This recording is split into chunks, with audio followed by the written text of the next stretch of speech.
High, আমি তোমাদের political science tuition teacher রাঙা চ্যাটার্জি।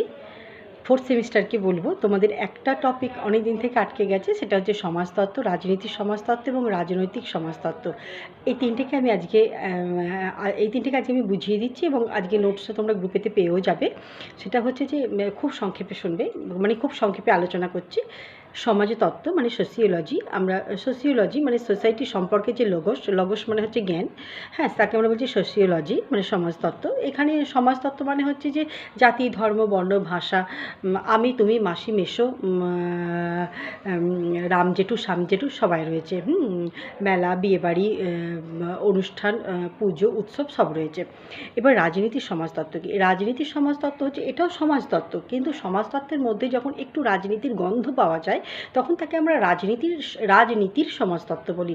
হ্যাঁ, এখানে আরেকটা টপিক আছে রাজনৈতিক সমাজতত্ত্ব। রাজনৈতিক সমাজতত্ত্বের মধ্যে একটা হিউজ ডিফারেন্স রয়েছে।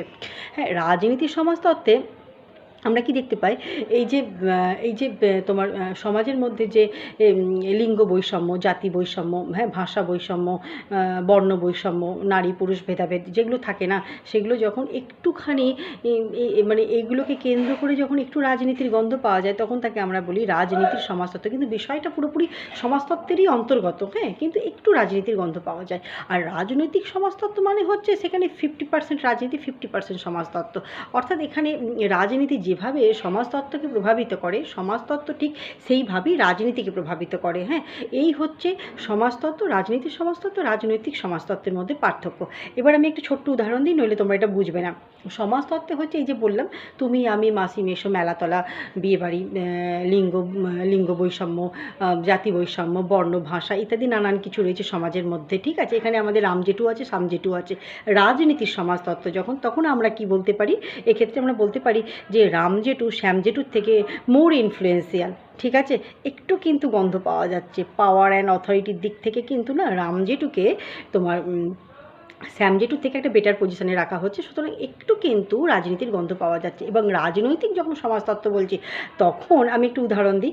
তখন ধরে নাও রাম জেঠুকে এবং শ্যাম জেঠুকে গ্রাম প্রধানের জন্য নমিনেশন দেওয়া হয়েছে এবং তারা ইলেকশনে দাঁড়িয়ে গেছে।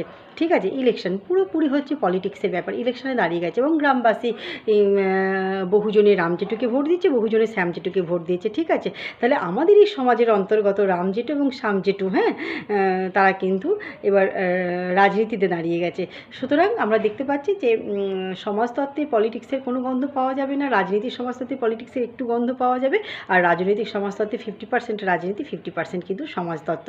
ধন্যবাদ।